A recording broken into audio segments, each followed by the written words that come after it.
Post show, it's Ken Griffey, Kenny Lofton, and Jason Kendall. Ooh, that's good. I bet Kendall have some interesting takes.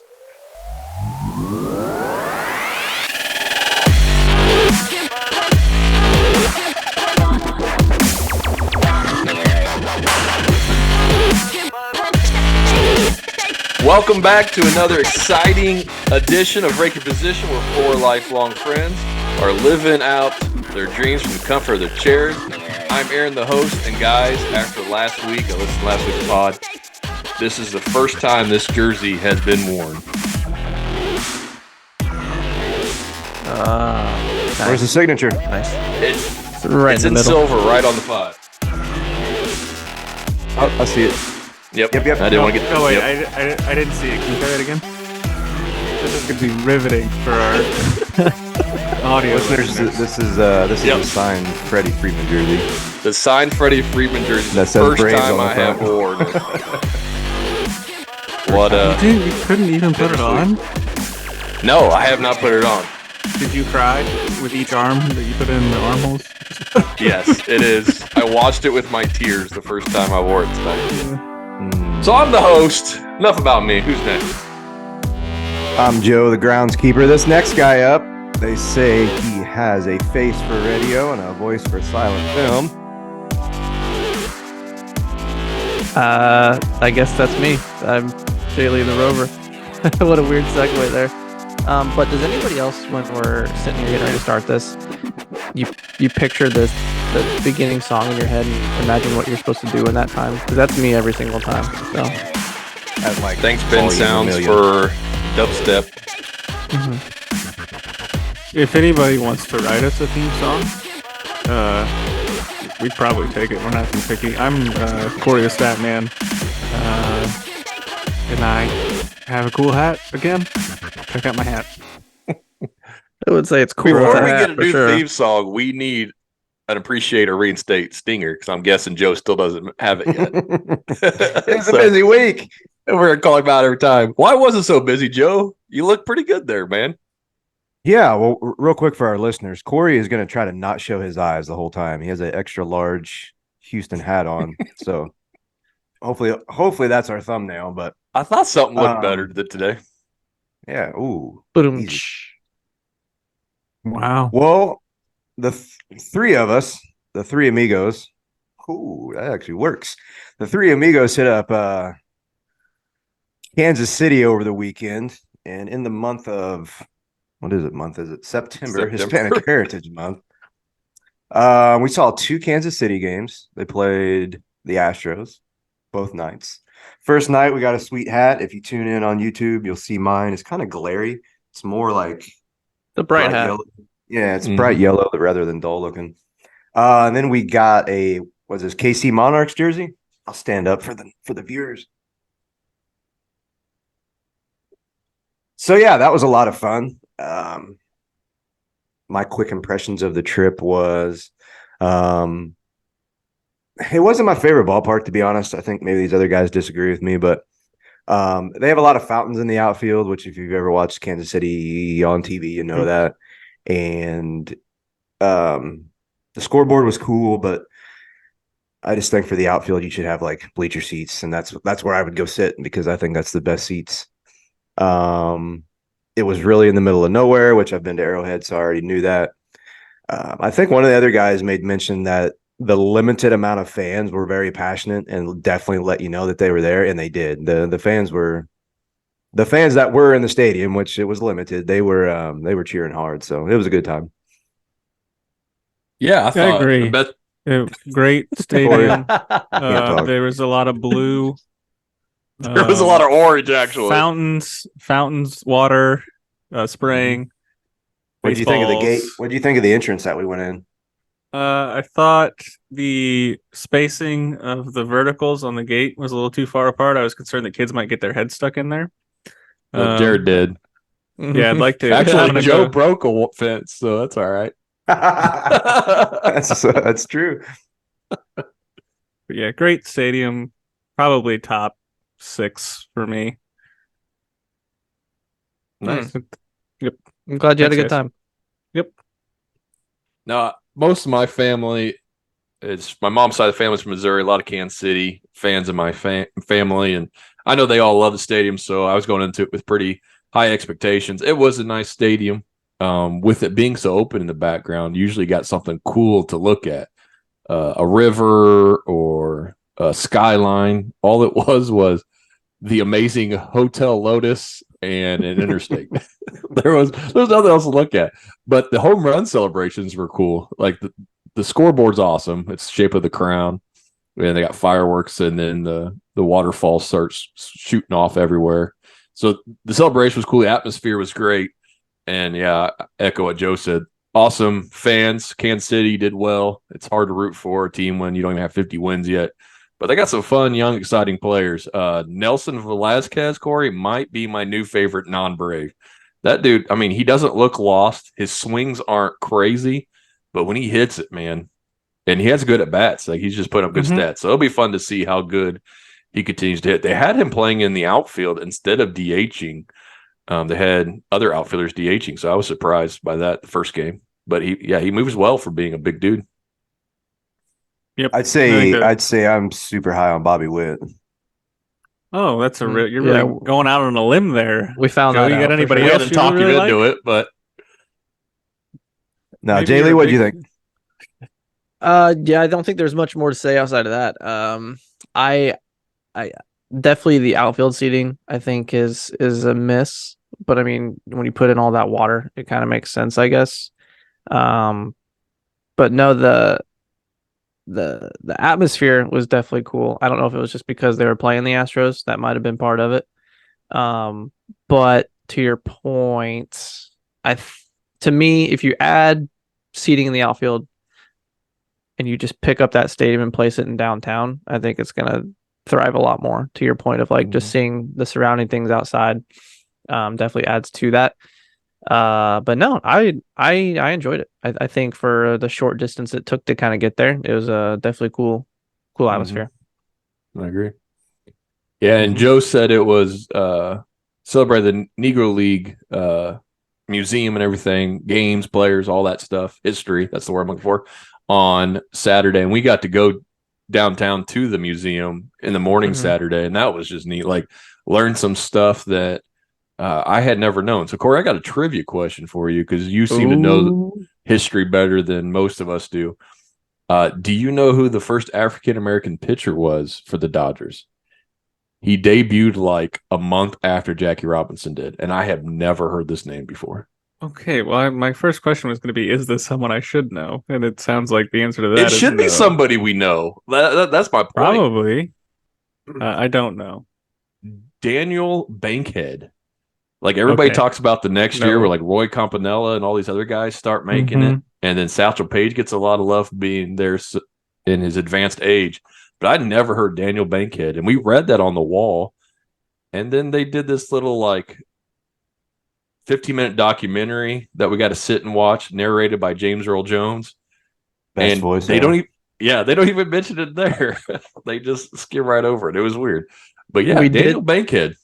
So we did see a ball in the showcase in this little thing, Corey, and I want you to know it said a home run. Guess the distance on what the ball said. 542 feet. No, like 735 feet. Yeah. What? I forget who they said hit it, but yeah, Dude, I forgot too. I just saw Yeah. the ball and I'm like, that's what I think it says. Got it. Yeah. Jared's like, guys, read this. What does that say? And we're like, yep, that's what it says. Goodness. All right. That means So we yeah, got so juice highly our balls. recommend if you catch a game at Kauffman Stadium, to go check out the Negro League Museum. It was really neat. Now Kansas City's announced that they've got a new ballpark design. Not sure. I don't know my Kansas City geography very well, so I don't know where it's going to be in relation. But yeah, it could definitely benefit from atmosphere around it. And just a side note, do you guys see Tampa Bay's new stadium is only going to have 30,000 seats? I didn't see how many seats. I just saw that they had announced and they put out like a little graphic of it. Yeah, they're staying in St. Pete, which is interesting. And then 30,000 seats is very small. But I mean, if So you that'd be think about interesting. it, even when they're dominating like they are now, I don't think they fill out that stadium. So maybe So it'll be interesting because I've always just took that as a stadium. I've never been there, So I hear the stadium's not that great and it's in a bad location. So moving it in downtown St. Pete or closer to St. Pete, you'd expect more fans to come to something new, but I don't know. That's true. It'll be interesting. I have All right, seen so- all of.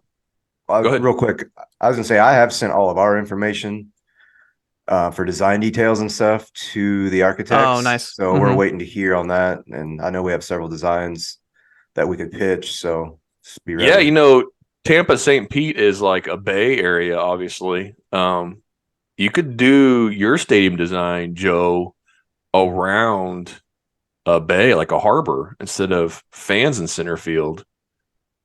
You know, your stadium design would fit nice. That'd be kind of cool. You know, instead of San Fran where you have the water out right field, you've got Mhm. water down the middle, Like in a between moat. left and right. Yeah, you got to fill moat. it with carnivores. Put all the fans on boats in center field. There you go. That could be interesting. You can pitch that to them. And if you only need Yes, 30,000 seats, there's plenty of room in your stadium design for that. So there's Quick plenty look. of alligators in Florida to fill it with. Quick look on the Kansas City proposed stadium. They are proposing 34,000 to 35,000 seats. Okay. But it does seem like they've got two maybe potential spots, East Village and North Kansas City. But it does, one of the things they say is they want to create a ballpark district that can host concerts and stuff like that. So Mhm. it sounds pretty similar to maybe what's kind of taking place in St. Louis with kind of that whole Mhm. space. And I think Wrigley's doing the same thing with kind of revamping that whole area. So, yeah, I mean, it'll be interesting. Whenever that gets going, it'd probably be worth another trip that, maybe I'll go on. We'll see. Probably not. You won't, maybe. but that's fine. Yeah. There's a chance. There is a chance. Always a chance. When's the Florida one up, like 2026 or something? 2028. 2028. Holy smokes. Corey, So we got a couple of years to get to Tampa Yeah. before the new stadium. Corey got a couple of years to build up some vacation. Stop No. switching jobs so you can We'll go with see. us. All righty, so we're going to talk about our rankings. This should be a little more interesting. Last couple of weeks have been kind of dull. We've got Braves 1, Orioles 2, Dodgers and Rays this week. We've got them tied. They both got 2/3. They both got 2/4, and so there's a two-way tie for third. But there's also first time ever in Rake Your Position raking history. There's a four-way tie for fifth place. I picked Toronto. I assume, Jared, you got Milwaukee. Mm-hmm. Corey has Houston, and Joe picked Seattle. So each person take 30 seconds to give a pitch why your vote is right. Starting with Jared. My vote's right because I looked at the standings and I was like, "Yep, that team looks good." Nailed then it. I saw- Corey. Nope, Oh, sorry. time's up. The main thing is I saw Houston play this weekend and they looked like crap, so I didn't vote for Ah, that. Houston. There you go. Corey.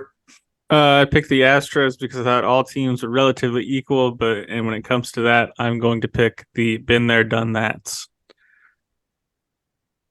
Been there, done what? Jared? Won a lot in the past Cheated. 5 years. Joe, why Seattle? Pitching, whip, OPS. I like it. I picked Toronto. We've been keeping an eye on them. They've caught everybody, and I think third place in the AL East is more impressive than first place in the AL West or NL Central. So Blue Jays. Sure. So there we go. But yeah, a lot of good teams. The races are both. There's lots of teams sitting outside the playoffs right now that expect to be in the playoffs. So it'll be fun. I'm glad that there's still some races going on to keep the fan bases energized. With that, we've got a couple special segments. Last week, we kind of took a bird's eye view of the NL award races, and we said we're going to do the AL today, but two important things caught our attention that we wanted to highlight. So we're punting the AL award conversation to next week, so tune in for that. But we've got two players that we want to highlight. It's going to be some fun conversation. So Joe is going to take it away with our first guy. The year is 2000. All right, listeners. All right, listeners. What were you doing in the year 2000? I was 8 years old. So Yeah, I was Corey? probably in second grade, Corey, what were you doing? You're probably pooping your diaper. first grade. I might have been. Yeah. It took I me a hope long not, time. because I he's don't like only to a talk year about younger it. than me. Yeah. I was enjoying 10 straight years of penance, looking for a few more, and waiting for some outfield help. Oh, Cooney. Well, that year, the Atlanta Braves drafted a guy first round, 29th overall pick. 3 years later, he was traded to the St. Louis Cardinals, along with Jason Marquis and Ray King. Shout out Ray King. Come on the pod, Yes. baby. King. Assuming he's He pitched for all of our teams, doing too. well. Not many guys have done that. Played for all three of our teams. I think Jason Marquis did as well. And Jason Hayward. Ooh. Jason Marquis, the deadly sinker that always rose straight up into the middle of the plate. In exchange for that package, JD Drew and Eli Marrero went back. Well, I don't want to spend a huge highlight on this because we talked about him a little bit early in the season. He was one of the older players that Cooney highlighted. And I still don't think he's probably Hall of Fame. He's probably borderline. But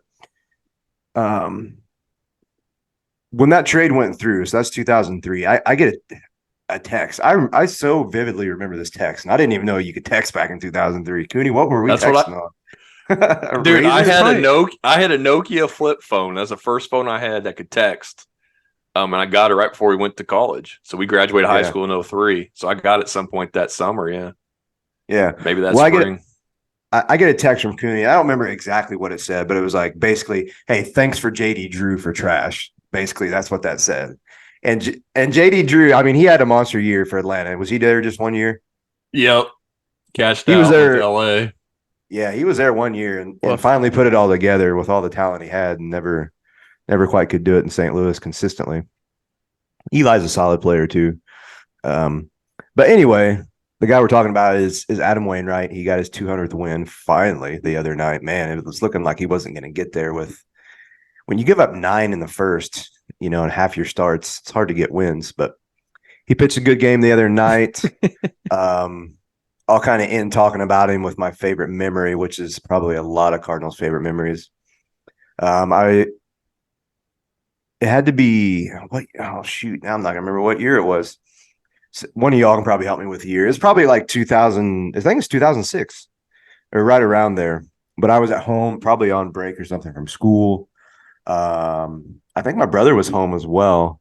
But anyway, it was the year that he struck out Carlos Beltran to move on to the World Series. It was bases loaded, but I don't know if it was bottom of the ninth, but ninth inning, full count, and YouTube the curveball that he threw. Beltran did not even swing, totally froze. That's been his money pitch his whole career. So from all we see, good guy, good teammate, good dad. So it was nice to see him pick up that 200th win, and now he can, I guess, ride off into the sun to that somewhat happy. And he's going to have a concert before he does Yeah, that. right off into a music career. Yeah. I'm gonna guess that'll be fantastic, but at least he's got baseball.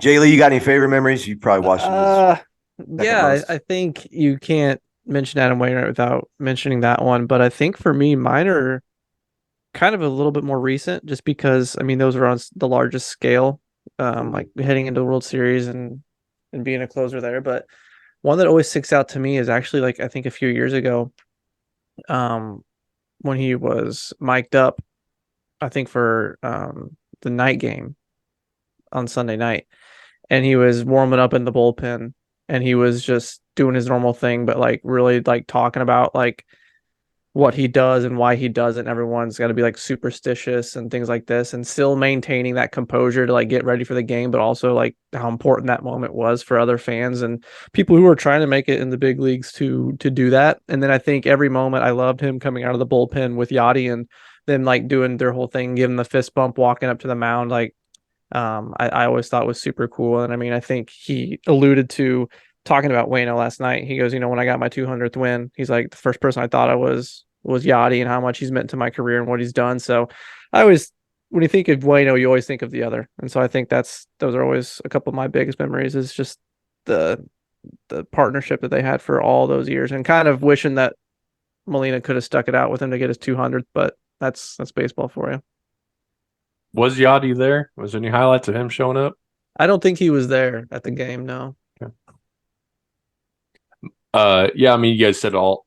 So you're telling me getting 8.3 WAR from JD Drew is not as good as the 44, almost 45 WAR that Adam Wainwright has put in their Cardinals uniform. The numbers don't lie, so I'm gonna say that's no. not a good trade. Don't lie. Probably though. He's going to be an icon forever. Yeah. So the cool thing I thought, like when he tore his Achilles, I think I'm looking at the right year. He was 36 years old, maybe.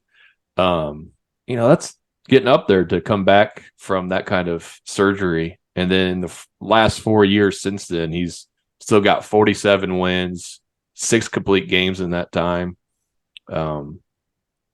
Through average 200 innings the last 2 years, coming into this year, like he was still getting it done with less stuff. Like he threw mid 90s younger, and I haven't seen him hit 90 in a couple of years. He has an 80. He's barely hit 85 this year, but yeah, kudos to him to come back and still be that guy, because we know the Cardinals have struggled with their young pitching staying healthy and staying effective, and there's old Waino every fifth day. So yeah, I mean, he's kind of there every fifth day. But yeah, I mean, taking a look back on his career, I don't have the memories because I didn't watch him that closely, but 4-time top 5 Cy Young Award winner, another time in the top 10. And a lot of that, he went up against a pretty good guy we talked about last week that could be the best pitcher in our generation, could not be, who's to say, who you're to say. Finished. Yeah. Sidney Ponson. Yeah, it's a tough break when you're really good, and then you've got Mr. Kershaw also pitching in the same league as you during kind of the prime years of both of those guys.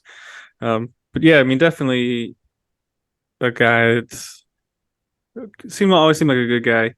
A guy I kind of liked watching as a Cubs fan. I mean, it just, again, like kind of what Jared alluded to is the Adam Wainwright and the Yadier Molina kind of connection, and just kind of seeing those guys and them pitching together for so long. It's cool, and it's nice to see, because obviously, a pitcher's only as good as his catcher, and that's why Waino's got a negative 2.1 WAR this year. But there it is.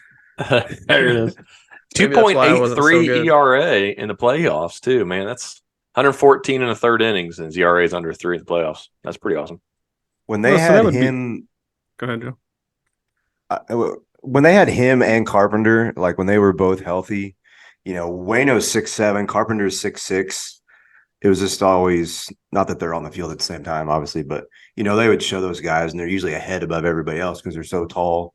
And when they were on and healthy, that 1-2 combo was super beast.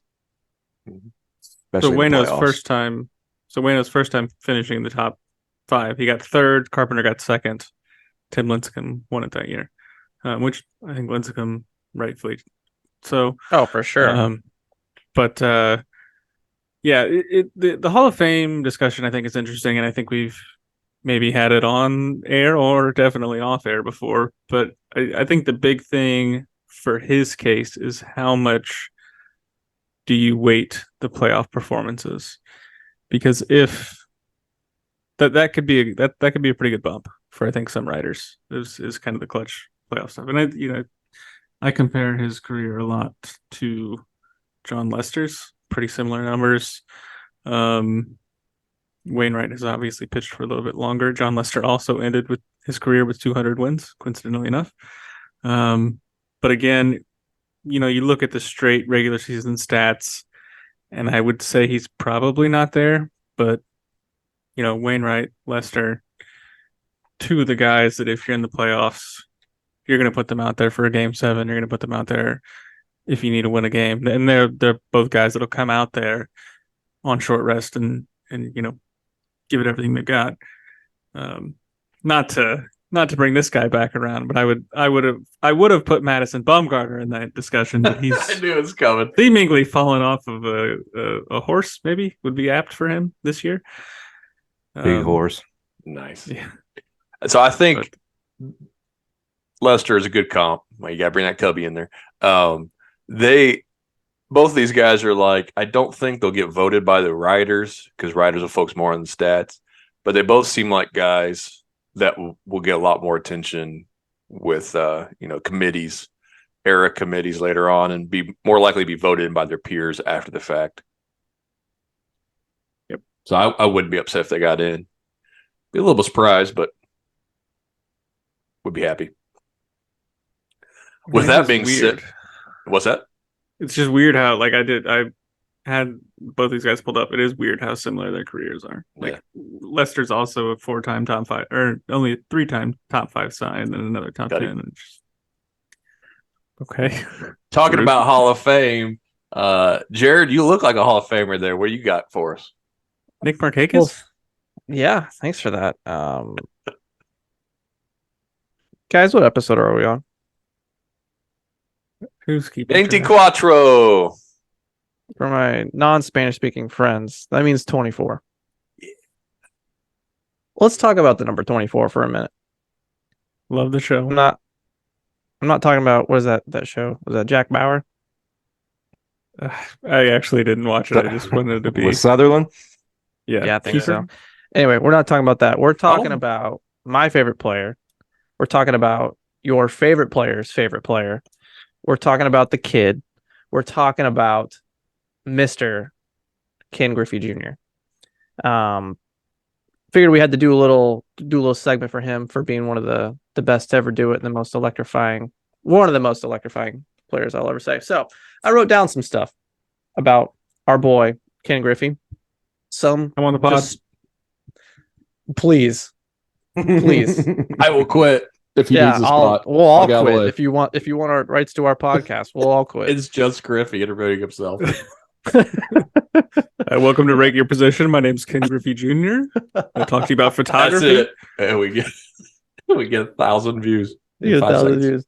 But no, I got some facts and then I got some questions and see what you guys know. And some of the stuff I didn't know, some of the stuff we obviously should know. But here we go. So he was born in a little place called Donora, Pennsylvania. Can anybody tell me the population of that place? 1,200. 532. 120. You guys are really bad at this already. It's 4,980. Oh, Pittsfield. Dang. Yeah, so that's what I'm saying. Like, size of Pittsfield, you mean none of us became a Hall of Famer? Could you imagine Griffey playing high school ball in Pittsfield? How insane that would be. Like, he would never get a pitch. He would literally get walked every time. Like, why would you throw it in? That's funny. That's awesome. But why I write this down, one, it's kind of close to the state, LOL, the town of Pittsfield. Someone else was also from this town. Anybody want to take a guess? Admiral Akbar. Sure. Mike Schmidt. Nope. That's another Hall of Famer, isn't it? Yeah. Yeah. Oral Hershiser. It is not. It is He's not Hall of Famer. our boy, Stan the Man. Stan the Man. Kidding me? Mhm. Yeah. Mm-mm. Nope. So I thought that was super cool. Did you also know that Mr. Griffey was the first overall pick to be enshrined in the Hall of Fame? I did. Because I know pretty who was cool. number 2. Who's that? Jones. Oh, so we don't know that guy. Who? Never heard of him. Tipper Jones. Larry Wayne Jones Jr. Oh, see, I know that guy. Yeah. I didn't know he went by Chipper. So obviously, one of the big things about him was him and his father played same team, same game. Obviously, they homered after each other, blah, blah, blah. Can you tell me the other father-son duo that has done that? Not homered, but played in the same game. Can you give me a They're both team? outfielders Decade? as well. I believe For a these guys year? played for the Pirates. Don't quote me on that. I didn't write any of that Oh. down. I just wrote their names. Bonds. Yeah. Mm-mm, Oh. The Stargels. mm-mm. I don't know these people. So, but it was in the year 2000. Tim Raines Oh. and Tim Raines Jr. Oh, nice. Huh. Isn't one of them Tim Hall just of got in Famer? Tim just got in the Hall of Fame. Tim Raines Jr. Yeah. Couldn't quite cut it. You know Tim. One of the two Tims. Yeah, one of the Tims. I didn't All realize right. Tim Raines was playing that long. For sure. So, Griffey homered in 44 ballparks. And we Who was named the them. I'll name all of them. Who was the only player to homer and Bingo. more? Oh, Albert wow. Pujols. Good question. Did nobody Is hear it- my answer? Oh Is no, it- sorry, that's wrong. That's why I didn't. There's respond. no way that's right. Mark McGuire. Barry. Wrong. He was going to be my second one. Wrong. Corey, I'm disappointed. It's Sammy Sosa with 45. Really? Mhm. I don't know That's Cubs surprising. trivia, obviously, is what we've come to find out from The recording key this there, I podcast. picked McGuire because he played in both leagues. There wasn't And that's why I picked Pujols. interleague. Well, there's interleague at that point, so I don't know. You don't quite play. I don't know. You really did 700. my excited voice there, Joe. I did. I'm either picking up a That's good a or good bad one, habit. I man. don't These know. are good questions. We're horrible at this. What else you got? Griffey was the first member of the Hall of Fame to record at least 40 home runs in a season for both leagues. How many times Sure. did he do it with each team?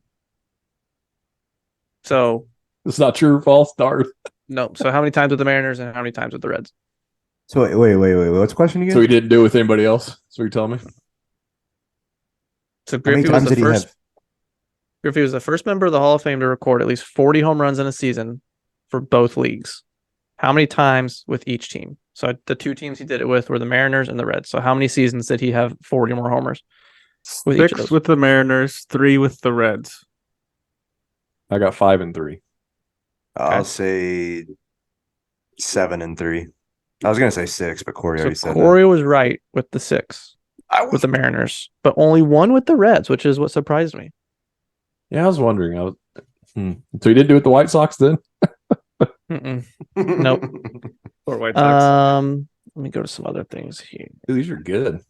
We're 0 for a billion, but So this is just a random fact that I did not know, but he was the first player to wear the Mariners cap into the Hall of Fame. Huh. Did not know that. You he's just the one of only one.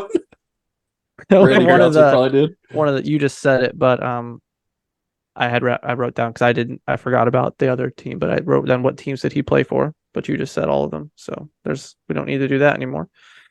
And then just some cool little things here. He had international deals with Nike and Nintendo, which makes sense for the game that he had. So that makes a lot of sense there. Can you tell me? I only named 2 of the shows. Can you tell me 2? I think there's like 6 shows that he appeared on. Can you name at least 2 of them? Fresh Like Prince. movies? Fresh Prince is one of them. Because he's in Little Big League. That's the other one. Joe, you got anything? Garfield. It wasn't on the facts page. But that Power might be right. Rangers. No. The other one I wrote down was The Simpsons. Everyone's on The Simpsons, man. Oh, that makes sense. Yeah. That makes sense. Let me flip back to my other page here. Man, I did my Take homework. notes So- like I do. Yeah. Drives well, Corey crazy. it's one note per page. How many All-Star games was he in? Oh, 12. man. 14. 10. 13. Ooh, man, we're bad. What year did he win the MVP? 2000. 98. 98. 99. 97. So close. Maybe we We're should almost there, guys. We'll edit all the right answers. How many gold In James gloves? Earl Jones's voice. What was that? Yeah. How many gold gloves? What'd you say, Joe? Sorry. I said 10. I probably shot high. 5. Did Corey say one? We didn't hear I Corey. said 6. Oh, Oh, okay, we sorry. didn't. I did not hear you. I I heard apologize. it. No, you're I heard fine. It was 10. Hey. Who was he tied with? What'd I win? Who is he tied with? What do you mean? Mhm. Jim Edmonds? Andrew Jones. No, Jimmy had like not that many. Andrew had 10 straight, so. Kenny Lofton. Lofton. Maybe Kenny Lofton and Ken Griffey can come on at the same time. I love Kenny Lofton. But the answer is yes, Mr. Andrew Jones. Who's the player that has more than them? And In how center many do they field? have? For outfield or center field? What are you talking Mm-hmm. Outfield. about? Okay. Just in general outfield. It's Willie Mays, and he has 14. I'm guessing. I was gonna say Mays. I didn't know what the number was, but Juan Pierre with 11. Manny Ramirez 22. Surprisingly, yeah, it's Juan Pierre. No, it's Willie Mays, and he had 12. Well, All right, this is one of my favorite ones because it makes you guys think a little bit. Obviously, you guys are doing great at that. yeah, Willie Mays. That's my first one. He's one of 6 home run derby winners to be enshrined. Name the other 5. Oh, they're all steroid users. Then they're None not of in. those got in. I know. Not all of them. Let's go one at a time. Corey, go first. Name one. Vlad Senior. Do you want me to tell if Do I it's need right to- or wrong? To move yeah, on? yeah. Give us. Yeah. Okay. Yes, that is one of them.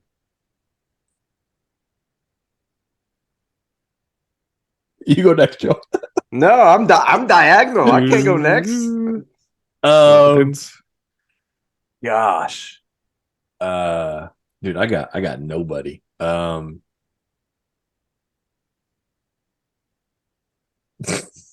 Let's Hank see. Aaron. I'll say. Did you say? Hank He Aaron won it is on. wrong. He won the battle, the home run battles all the time. I'll say. I don't think this guy ever did it, but I'll say Frank Thomas. Frank Thomas is one. Yeah. Did he do it? Good Okay. call. Yeah, good call. Jim Tomey. Jim Tomey's not on here. Ooh. I want you to check your sources. There's some sweet battles between Frank Thomas and Griffey in the home run derby. That's a good call. I'm out. And I So did get not to- check do my I go sources, again? Corey. So if you can prove that I'm wrong, I'll accept Did it. Joe name another? I think it's just Can I free name for all. If another? anybody's got a name, just name a name. Yeah. So you guys got 2 of the 5. Edgar so far. Martinez. Nope. I'm out. Boy. 0 for 2. We're bad at this. Whenever you want me to move on, just let me know. Yeah, move on. Good baseball podcast. Yeah, go ahead. That's why All we're right, like we'll move on. Andre Dawson. Cubs. It's all I don't know what Cubby he got stuff, the and Cubs. Corey gets none of them right. Nope. Yeah, listen to Ryan Sandberg Oopsie. and Cal Ripken Jr. And Ron Santo. Oh. Oh. And then I Griffey almost is said the Cal, darn. only multi-derby winner to be enshrined. Let's move on here. We should know some of these because we've. This is my played favorite it. segment, but it makes us look really stupid. So thanks, Jared. You're welcome. I mean, We we've got played- 23 other episodes of us looking stupid, so We've played the At war least we're game talking about before. Griffey. So what was Griffey's career war? I've got it in front of me, so I won't say. So you have all Man, the stats in front of you? No, I hope I don't. I know I've got war. One of my trivia questions will be war. Okay, gotcha. I feel like we did him during the war game, and I gave him like Babe Ruth numbers, so I should probably Mhm. shoot lower. Because his defense is I'll not say- rated well. Really? Defense pulls him down. I'll go 79.6. 90. 83.8. Yeah. How many homers? Wow. 661. 636. And you're not looking at this, Cooney. No, I've just got war in front of me. I can show you my screen if you want. But Six. yeah, I know he's over 600, but I don't know. 637. That's everybody. 630. Oh, Dang. But Come that's on, all I Ken. really got, guys. Outside of that, it's just more little stats and things like that. So I thought it was really cool to dive deep, and I know we didn't answer the questions the best, but that we it's know. cool to get through some of that. And I mean, for me, I mean, obviously, I was a super little kid when Griffey was, first cup and stuff. But I'll say it again. I think Griffey's what made me fall in love with baseball. I think just what he's brought to the game, how he played it, just always seemed to have fun with it. Turn the hat backwards. I mean, there's so many, iconic moments, and then to him getting his own shoe deal. And I mean, now even the shoes now is coming back. The Air Griffey Max. So, anything else to add to that? Because that's all I really got from Mr. Griffey. I just wanted to, give him his flowers, because I mean, it's what we have, a baseball podcast, and got to talk about one of the best. That's right. Yeah, I mean it's I'll- growing up. That's the guy that you gravitate towards. Slugfest was a greatest of all time game, and even not being left-handed, you go up there and do the wiggle, and then just do the big old swing and drop the bat, and yeah, iconic. I mean he's wish he stayed on the field. He's awesome. My memories are probably a little bit different. So I never played the game. I never followed him in Seattle. So really what I remember, unfortunately, is his years with the Reds when he got to the NL Central. And that was a lot of him being hurt. And he hurt his knees. He got old man knees. And he seemed like, if you go back and look at his Seattle years, he was still good with Cincy, but he was like a shell of the player he was. So it wasn't until my later years that I really, through, YouTube or discussion, really understood how stinking good he was coming up, and started so young, and the athleticism, the hitting, and all that stuff. So it was a little sad that he got to Cincy, and if he could have replicated Seattle with Cincy, we're talking probably greatest player of all time, but we all get old, start falling apart. So that happened to him maybe a little quicker than we wanted it to. And real quick, a couple other things I had written down about him is also when we were growing up, there was very much a love-hate team. I think all sports have that one team that you either love them or you hate them, and then a bunch of other teams that you don't care about them unless you're a fan. Well, late 90s, early 2000s, there was the evil empire. There was Darth Vader running the team, and that was the New York Yankees. So the reason I bring that up is I always love Griffey's quote of, if the Lankies, that's really tall guys that play for that team. If the Yankees, left-handed? I hope so. I hope they're not guys. If the Yankees were the last team on earth and they offered me a contract, I would not play for them, because they kind of did some not so good things when his dad was there and he was a kid and whatnot. So I was like, any guy that says that, I'm like, because I was against the Yankees back in the day too, because they spent all the money and they won all the time. So I was like, go Griffey, stick it to the Yankees. Yeah, Griffey. I mean, you think about 90s sports stars, like Griffey brought the baseball world into culture like Jordan did with basketball. They were both everywhere, and kids that didn't even care about baseball knew about Griffey. I mean, he's got his own line of shirts still to this day and hats for baseballism. It's just iconic. Like, who that is, and there's not even a face on there. There's eye black and a backwards hat. I'm like, oh, that's Griffey. Like, just iconic. I thankfully had two my neighbors. There's two guys that lived right next to me. One was a Sox fan, loved Frank Thomas. The other one was a Griffey fan. They're both older than me, so like from a young age, I followed those teams because my buddies were following those teams. So I got to watch a lot of Griffey when he was healthy.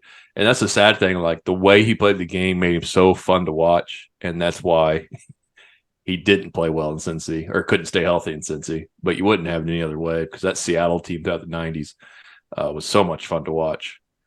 So yeah, kudos to that. I've got a couple of other trivia questions to piggyback off that about the number 24. So it's just 24th episode. Griffey wore 24 almost his whole career. And so these trivia questions are about the number 24. So counting players who wore number 24 for at least 10 years of their playing career, so over half their playing career, name the top 5 WAR by those players. Now, Griffey was number 3 at 83.8. So there are 2 guys ahead of him and 2 guys behind him. So, Corey, who's number 1? Or name one of them. I don't care who you are. Willie Mays. Willie Mays is number 1 at 156.1. Pretty good. All right. Jared, can you give me one of them? Wore number 24 for the majority of their career. This is not WAR in those jerseys, but one of them I think played for a lot of teams. That narrows it down. And they're all like, these guys by one. A lot one of name. green. Wore green for a lot of years. One is still playing. One is not officially retired, but it's not currently active. I got nothing. Move on. Joe, you got one? You could give me 100,000 guesses on this, and I'm not going to guess He anybody doesn't that know has- jerseys. Corey, who else you got? I mean, you say green, so I think like Reggie Jackson, but Nope. Look, Close. Ricky. Today, yeah, Ricky is number 2, 111.2 How's that- WAR. how's that He's quote got the go, base. Corey? That's the base. The base. No. I How's the consider quote myself go? the luckiest man. That's why I was saying that. That's not. I Griffey was at number picturing 3. the Star Wars sand people. Miggy. Miggy is number 6. So yeah, I put him on there Really? since Griffey was right there. Yeah, He's not the active guy on that list. he is the active guy. The other guy. Oh, is, okay. So you included 6 for 5 people. Yeah, because Griffey, you got Griffey. Cano is number 5 still at 68.1. Rick Ankiel. And then Manny Ramirez is number 4 at Makes 69.3. All right. So talk You about hit your number play. 24. Where does number 24 rank in all-time WAR by a jersey number? This is fun. Second. You know how low my You know- IQ is? You know how much we love war talk on this game. You, for one, should not ask us questions. You hate war. Dude, I just went down a rabbit hole looking at who wore number 24. So second, Corey, where do you think, Jared? I mean, I'll we go got fourth. Mays, Griffey, Ricky. Is it 4th, Joe? Third. It is 5th. But you I win. Cardinals guys will like this. Number 1 is number 5.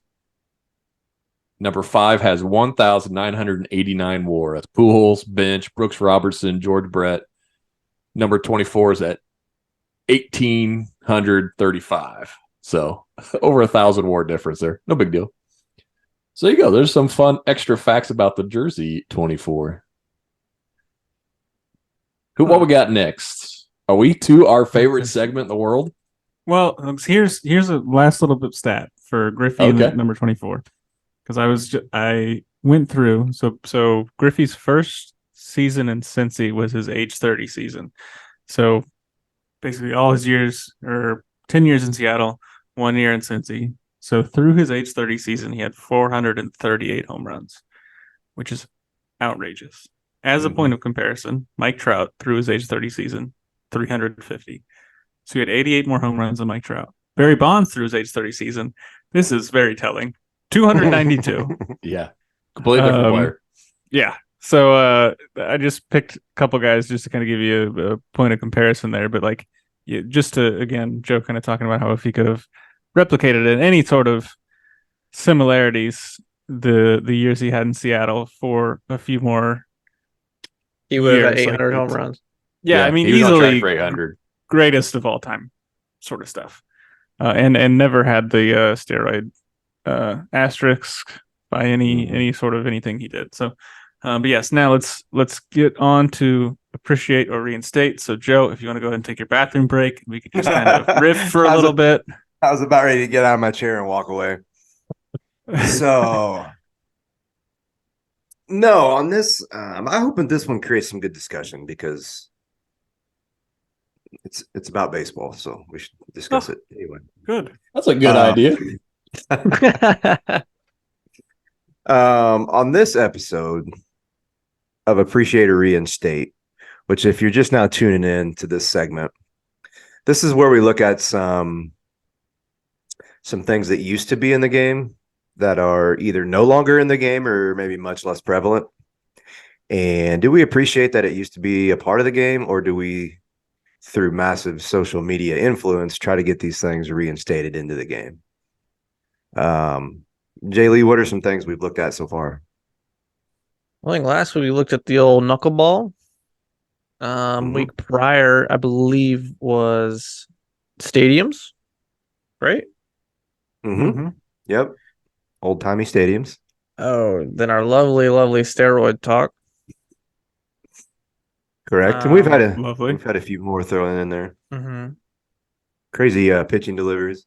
Mm-hmm. Mm-hmm. I think we've pretty well been overwhelmingly wanting to Reinstate. reinstate everything. And I think I may have one that we decided to appreciate because it's definitely Jay Lee's gonna disagree there, but this is definitely dying out of the game and has been for this graph I'm looking at probably about the last 15 or so years. Rules have changed, times have changed.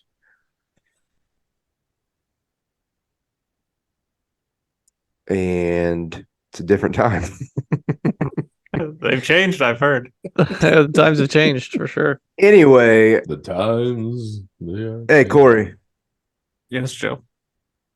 I'm going to give you a scenario. You're the Okay, main. hit me. I'll be right there. I know. You're the main character in this story, okay?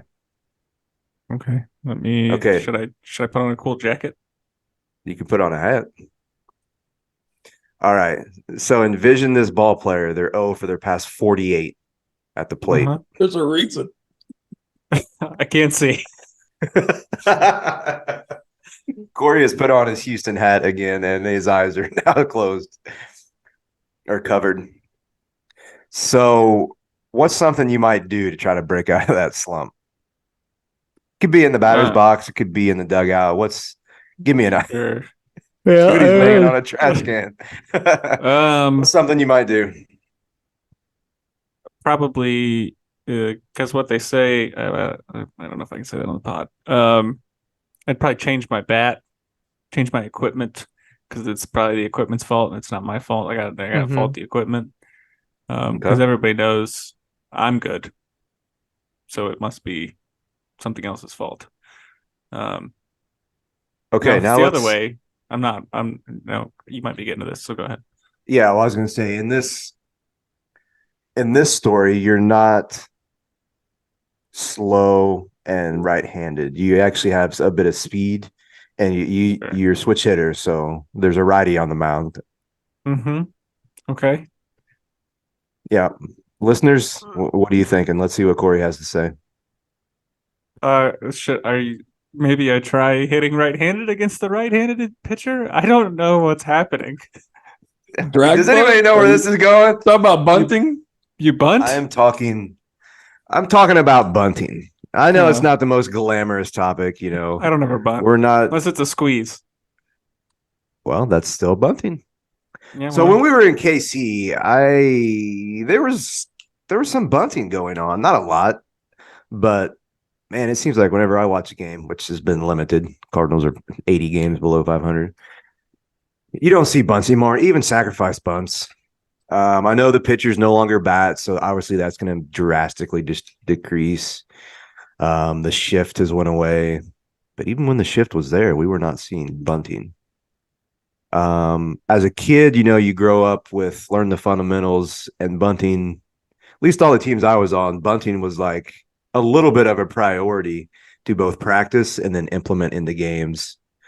Moving runners over, trying to get hits, put the ball in play, make the other team make a play. So, yeah, I was just curious about what your guys' thoughts are. It's a little obvious as to why it's going away, I think, but maybe what your thoughts are about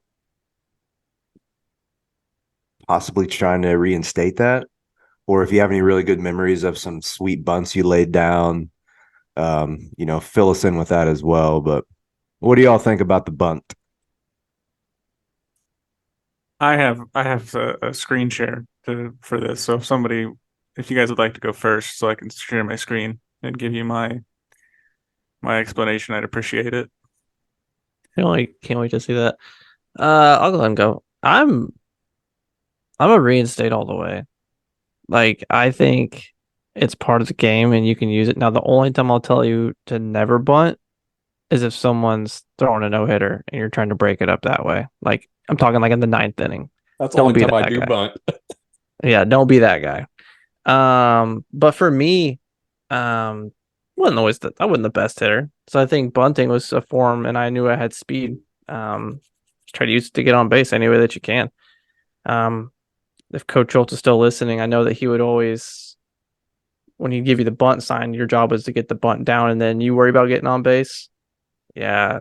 Sorry, coach, you're hearing her first. I was always trying to get on base. I ain't worried about where that ball's going. Probably even slid into head first a few times, and I got scolded for that. But I don't know. For me, bunting is a part of it because not everybody's a home run hitter, So I think it can be an exciting thing. And I mean, what makes highlights too is the perfect bunt down the line. Like that's always going to make Sports Center. That's always going to be like, watch this bunt, and it just trickles right down the line. So I'm a big fan. Reinstate it. Keep it going. That's why I just for the bunts. just for a little more context. Sorry, the bunt is roughly down like 66% over the last 70 years. Repeating, of course. Bring it back. Repeating, of course. Yeah. Time's up. Let's do this. I think the Braves had their first bunt of the year in like game 160 last year. And then this year they've got like one or two maybe. Yeah. I mean, all they do is hit bombs, so it doesn't matter. But have you seen the I think it's a Japanese not talking league about the Braves. We're talking about bunting. If you hit homers like the Braves, you don't need to bunt. Have you seen the Japanese league that has a bunting competition at the All-Star game? Like, that's wild. That's so cool. No. They have little targets, and they try to lay the bunt down, make the ball stop there. Yeah, I think it's effective to make the other team make a play. There's something to that. Just putting the ball in play any way you can, put the pressure on the other team. And I think, too, with, like, higher velocity, we talked about crazy deliveries the other day, a couple weeks ago. But in general, pitchers are not ready to field their position, I don't think. Like, I don't know. Talk about the Braves again, but I grew up Maddox, Glavine, Smoltz. They were all Gold Glove winners. They were all ready to field as soon as the ball came off. I'm thinking like Strider. Strider's spinning all the way around. He's still a good athlete, but he's not ready. And he's not even the most extreme case. And so, yeah, I think put pressure on him. If speed's your game, then why would you not? Like, why would you try to out-hit people when speed's your game? So, reinstate it. Did we stall long enough, Corey? Yeah, no, I mean, I was ready. I just wanted you guys to get your time here. I am going to appreciate it and leave it in the past. And that is going to be... He's got some fancy stats about how statistics over here. Yeah, it's you guys negative see play. The run expectancy chart? The run expectancy I'm already bored. Matrix. So on the top, you have number of outs in the inning, and then on the left, you have where the base runners are. So listeners, I'm going to do my best to weave you a story here. If you've got a guy on first, be the main character? Sure. I'm not really going to ask you to do anything because no, he needs a runner on base, Joe. It can't be you. So basically, a run expectancy chart tells you what the average number of runs scored are for every situation at a certain period in time. So at the beginning of an inning with nobody on and nobody out, the average runs scored in that inning are 0.476 runs. That bumps up to, with a runner on first and 0 outs, 0.865 runs per inning. So you got a guy on first and no outs. That's a walk. It probably is. Blake Snell's on the mound. If you lay down a bunt, what happens is you go from a 0.865 run expectancy with a runner on first and 0 outs down to a 0.667 run expectancy with a runner on second and 1 out. So basically, you are lessening the average energy score in that inning by 0.2 runs. That being said, you obviously cannot guarantee that out. So that you could, let's say you do lay down a great bunt, or you force somebody to make a play and they don't do it. You're kind of, if no one gets out, your worst case scenario in that case is a runner on first and second with 0 outs, and your run expectancy goes up to 1.435. So I would say appreciate the purely sacrifice bunts. If you get a guy on first with no outs and you have a guy up that has speed and has an ability to bunt, maybe. But if you're going up there to essentially just give yourself up, leave that in the past, because you are costing your team chances at runs, essentially. So I want to highlight something real quick for Joe. So I know this is a passionate topic of his. No in the outs, column, bases loaded. yes. How many runs should you score with no outs and bases loaded? Minimum so of 2. Yeah, Palm no up, outs and the bases Cardinals loaded. break to the down. pitcher. Yeah, the Cardinals breakdown on this. I don't, but They did no outs get the memo. and bases loaded. The average team scores 2.367 runs per inning. The Cardinals is in the top right corner of that category. Oh, they got the chart upside down in the clubhouse. Mhm. Someone needs to go tell Ollie, hey, flip that over, buddy. You got it backwards. I wonder if they so- looked at this. No, finish your thing, Corey. Sorry. No, I was just gonna say, statistically, you should not bunt expecting to get out. Essentially, Yeah, that's I'm with you on that. I wonder what Bunt the, with a good bunter, yeah. Fast guy. Yeah, I wonder what the. I'm trying to do a sacrifice, but I got lucky and got on base. I wonder what that percentage is. It's probably 10% or lower, but like you said, that would play into it a little bit. Yep. So that's my screen share. Don't bunt. But I think a little bit with reinstating this stuff is you start catering your game a little bit more to that part of the game. You devote more time to that. So you get better at, pushing it past the pitcher and into third base and you get on, or you drag bunt and you push it past the pitcher towards the second baseman and you get on. It's got to be tough to bunt the ball where you want with curveballs and yada, yada, yada. But I'm thinking if you're getting fastballs, you could become a decent bunter. I'm also just saying, Start think about practicing, the maybe. reinstate. You dedicate time to that craft. You got Jim Tomey coming up. He's either going to hit a monster bomb or lay one right down the line. Think about that for a second. You don't know what he's going to do. I like a good topic. Does He's anybody, probably going to hit a home run. Yeah, Probably. if you're looking like Jim Tomey, you're probably going to swing for the fence. Come on, pod, Jim.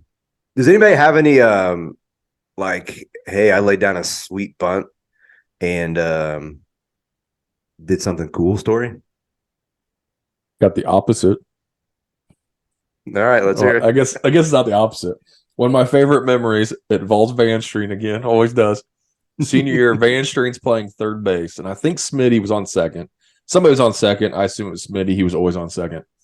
I come up, nobody out, and all I hear is Van Streen start yelling, watch the bunt, watch the bunt, watch the bunt. For listeners out there, and Van Streen's one of our best friends, me and Joe's best friend, and he moved to a rival high school senior year, so we played against him. He's playing third base, and I look over, and he's on our grass. Like, we had a grass infield. He's playing in, full expected to bunt. Drew Wable's on the mound, by their best pitcher that year. And I squared the bunt and pull it back into a butcher boy. And Drew just throws me a cookie, and I almost hit a homer off of it. And I just remember rubbing that in Van Street's face. And so I asked him afterwards. He goes, yeah, Drew saw you square, had it in a curveball grip, and then didn't break it off, just threw it to give me a pitch to bunt for some reason. So it's supposed to be a curveball. He saw me square, just laid it in there, and I almost hit it out. And at that point, I had never hit a home run. So it would have been amazing. So that was fun. So being a good bunter worked in my favor at that point when everybody expected me to bunt, and I didn't. Shades of David Eckstein there. Yeah, heck yeah. I think for me, just bunting in high school, the play we had set up for the squeeze was just, it's always a cool moment, like you give the sign to each other and then getting it down, like, because there's just a thing of like knowing if you don't. Yeah. The whole dugout is like, they know what's happening, but they're trying to like hold their anxiety of like, and then the anxiety of the pitch coming in and knowing that I have to get this down regardless. So you're jumping across the plate, or you're not playing anymore, So the excitement of getting it down and scoring that run is pretty cool. Yeah, I don't have any particulars, but we were a team that did suicide squeeze a lot. So there are I do remember a lot of suicide squeeze bunts that got down on just outrageous pitches. Because I mean, like I don't know if we practiced. It felt like we practiced bunting a lot. That might just be what people do, but yeah. Coach Schultz loves bunting. Oh yeah. But I mean, like people jumping or something, or like basically throwing a bat on an outside pitch to like just get something on the ball. Yeah, that'd be some of our practices. He'd be like, "All right, everybody's got to get this down, or you got to take a lap." And Coach Schultz would just throw the most ridiculous pitch ever. So you'd have to learn to like adjust to try to butt it wherever that ball's coming in at. So, Corey, what's your recollection of playing defense while the team is bunting? You had a lot of innings behind the plate. Yeah, I mean we had good. We had a good third baseman. It was Clint's younger brother, Brad. So he he covered some ground pretty good. Also had a good arm, and it's like as a catcher, you're never in a good spot. Like you do to make a throw. I don't have any fond memories. The fun ones were like pop-ups, like that you could get to, because usually what happens is the runner is anticipating a bunt getting down, especially even after contact. Like once the contact happens, the runner is kind of leaning, and so you'd have a chance at kind of some double plays there. But I mean, there's no fun or outrageous plays that I did on like bunts that actually got down. It was more fun on the kind of pop-up stuff. Cool. Well, listeners, comment. Let us know what you think about the bunt. If you got any cool stories, let us know. And I think we got another reinstate here. I'm on board, and we're 3 for 4. Corey's stats mean nothing. And let's start teaching our kids how to bunt. I'm looking up something real quick, so stall for 5 seconds. Okay. 1, 2. Well, this is not how you stall. Did you guys find a radar gun on your trip? No? I wouldn't let him do it because I was already hurting. It was in a little kid section. We honestly weren't for sure we were supposed to. Oh. Yeah, it we looked found like it was one, for but we people don't who think we were, were like, supposed to do it. Yeah. 4 feet Well, and under. you could have should been broken it there. or something. All right, so I'm here you almost go. there. I got what I needed. This is beyondtheboxscore.com. So I hope they're super reputable because I'm putting my reputation on it. Top 10 bunters with bases empty career hit percentage. So these are the guys that are the best at bunting for a hit all time. Here we go. Pete Luis Rose, number Castillo. 10. Oh, you won't know these names. Pete Rose, Juan number Pierre. 10. He was Kenny Lofton. successful 69.9% of the time. So if he bunted every time the bases were empty, he'd have a 700 batting average when they'll be on base. So why not do it? Tommy Harper, number 9, sorry. Veda Pinson, good old Veda, number 8. Rod Carew, successful 72% of the time. Matty Alou, 74% of the time. Number 1 all time, Lee Mazzilli was successful 35 out of 40. Good old Lee. Could cook tiny sample sizes. Could cook a good spaghetti. Yeah, Rod Carew had the most. Rod Carew was 91 for 126 at 72%. So there you go. That's bases empty, getting hits. Well, sometimes. Again, very small sample sizes. You're talking about 100 at bats. They should have done it more. If I do something 100 times and I'm successful at it 70% of the time, I'm doing it every time. Okay, then you're still only 70% successful. It depends what you're doing. That's not Hall of Fame hitters are 30% successful. I'm just saying it. NBA 3-point shooters are 40% successful. Okay, in sports, I'm talking about QB regular QB everyday things that completion you should be percentage. 99% successful at. We're talking about sports. If I'm Okay. 70% successful in a sporting event, should do it every time. Rod Burgundy. Like fielding? 70% successful at fielding? You want to do that? If I'm in the bigs, sure. If you're hitting 70 bombs, I'm putting you in. If I'm batting 700, they'll find a spot for me if I'm fielding 70%. Well, yeah, I think you can I just think we said DH. something about that. Or I'll be the before. weakest DH in the world. One of the two. DH with a 700 batting average, 700 slugging percentage. Be great. There you go. All right. Let's get to weekend predictions. From last week. Jared, What up? you got an over. Sorry.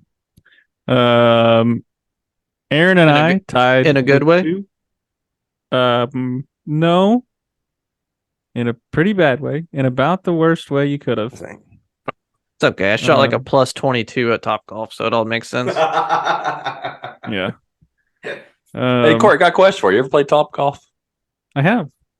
Did you know there's buildings Not with us.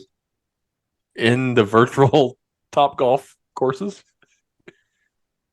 What? I found some buildings on the virtual Top Golf course. Yeah, had some bad shots.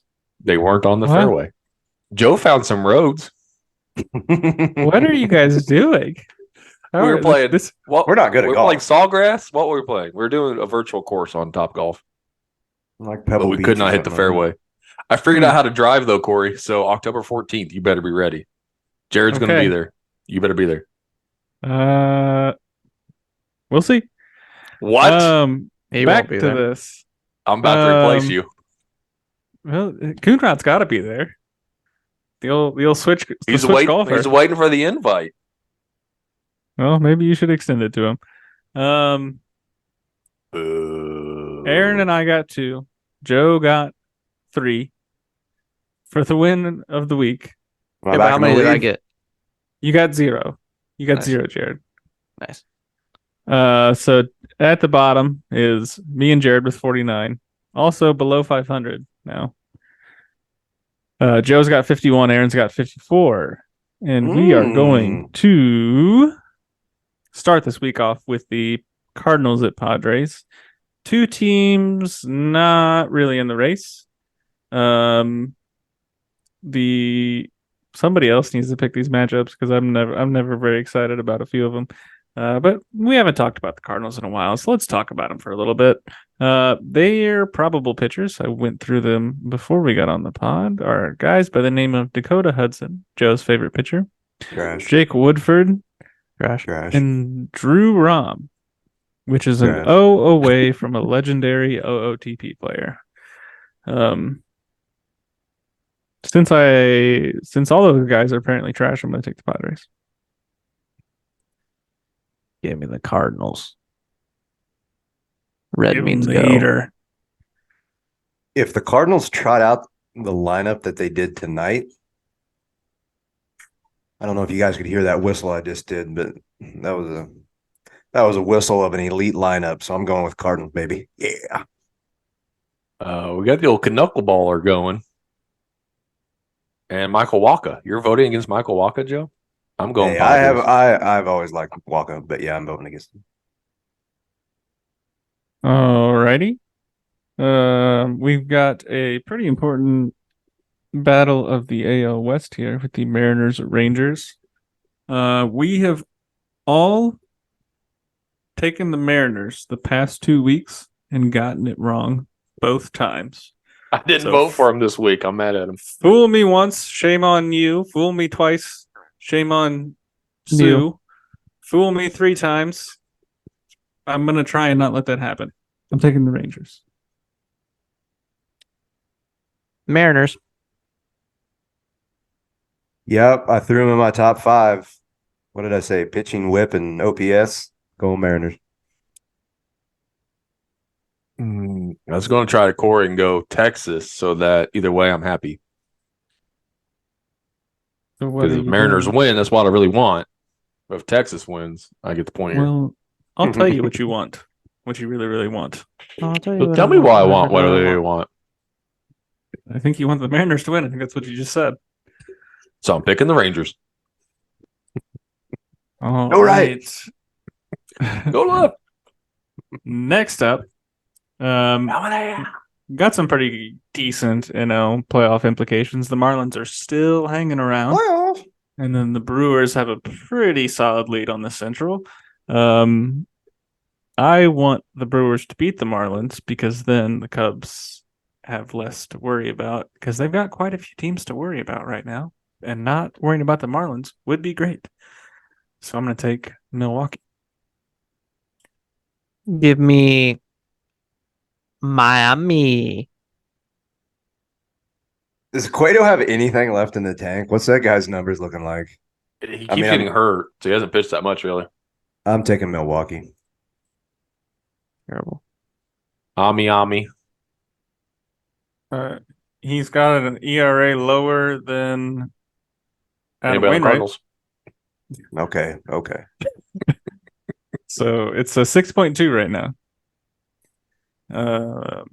Next up, another good division matchup: the Blue Jays at Rays, duking it out for second and or wild card and or maybe first still.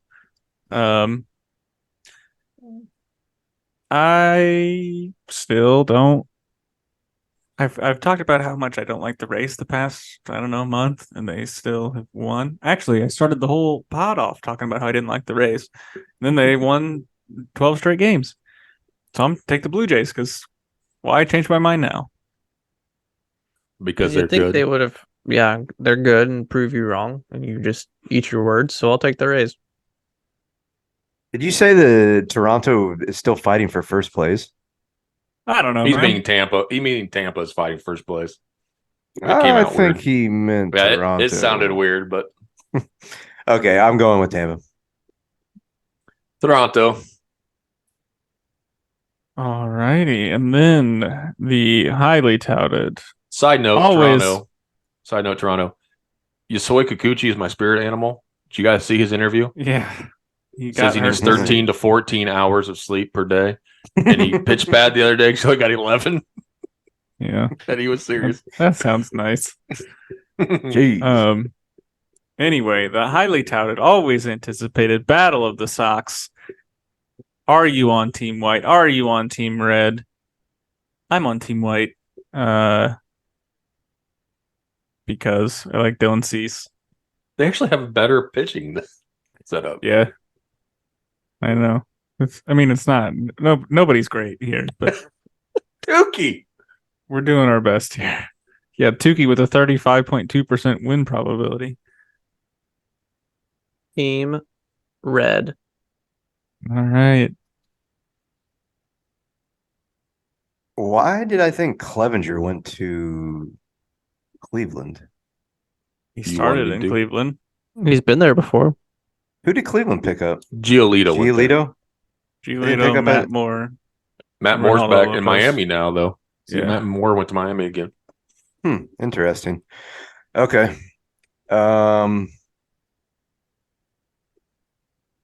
go Boston.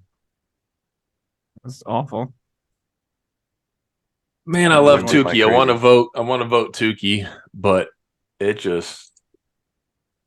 hard. That White Sox team's bad. I'll go. Somebody Red. picked him to win the division. Jared. I'll go Red Sox. Okay. So we've got 3 with the Red Sox down by the harbor. And then we've got the Blue Jays and Rays split. Brewers and Marlins split. Rangers and Mariners split. And Padres and Cardinals split. So that was a fun one. Are those splits all mixed and matched? Like, or the same two people pick? the same every It time? looks like everybody's a little different. Jared and Joe are very similar, except they switched on the Marlins and Brewers. You and I are kind of we had the same first 2 picks. Don't I pick mean, like we're me, all that's over the all place, happened. man. Good deal. That's what I like. So we'll see how we do. We're winding down on matchups, but then you know what we get to do? We get to pick. We get to do series postseason predictions. I'll Playoffs. be a little bit more. I might have a chance then. So you're saying there's a chance? The Braves are out in the First division round. series. Hey, one more homer, guys, and we're going to see it. Is he going to get the other 3 stolen bases? That's what I'm more concerned about at this point. That's I'm interested in. How much is he going to run? But Cunha blasted homer 38 and 39 yesterday. 100 RBIs, 67 steals. Leave meeting. Okay. Hey, Where's you, that button you, again? you talk about postseason. Yeah, where's the exit button? Hey, I'll give you the exit right after you. Don't forget to. Rake. Wow. Rake. Your. Griffey Jr. Stay tuned for our post show.